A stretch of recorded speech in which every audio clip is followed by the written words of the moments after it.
Good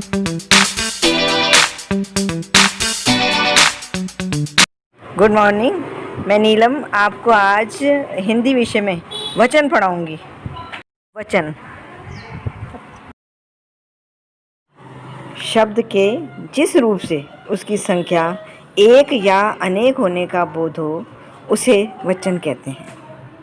उदाहरण: मेज, चिड़िया, गमला, बालिका आदि। वचन के भेद: एक वचन और बहुवचन।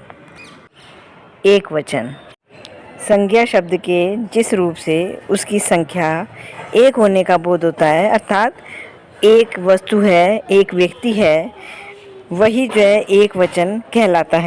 जैसे बच्चा, लड़का, किताब, पेड़, कुत्ता, मोर आदि।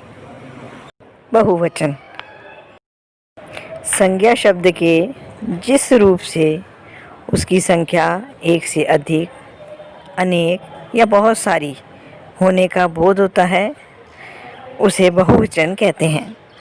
जैसे तौलिए, पुस्तकें, भाषाएं, चिड़िया आदि। संज्ञा अथवा सर्वनाम शब्दों द्वारा वचन की पहचान की जाती है। तोता आम खा रहा है। बहुवचन में तोते आम खा रहे हैं। इसी तरह से एक वचन में जब संज्ञा के स्थान पर सर्वनाम का प्रयोग करते हैं तो वह हमारे घर आएगा। बहुवचन में वे हमारे घर आएंगे। संज्ञा और सर्वनाम शब्द तोता और वह दोनों एक वचन का बोध करा रहे हैं, और इसी तरह तोते और वे हमें बहुवचन शब्द बता रहे हैं। इसी तरह से तोता और वह एक वचन है, तोते और वे बहुवचन हैं। क्रिया द्वारा वचन की पहचान: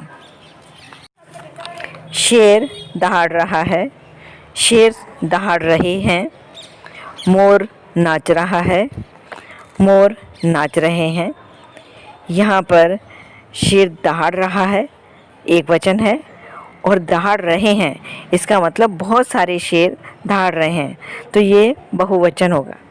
मोर नाच रहा है तो एक नाच रहा है, और मोर नाच रहे हैं, बहुत सारे मोर नाच रहे हैं, तो यह बहुवचन है।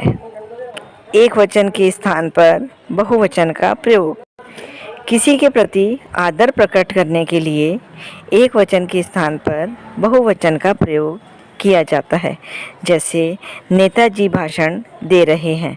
नेताजी एक हैं, लेकिन सम्मान देने के लिए उन्हें दे रहे हैं शब्द का प्रयोग हो रहा है।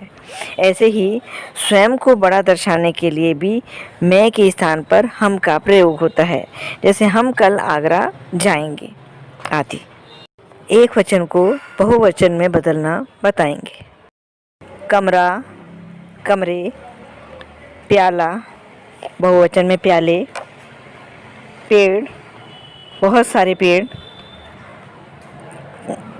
बच्चा, बच्चे, चिड़िया, चिड़ियाँ आदि।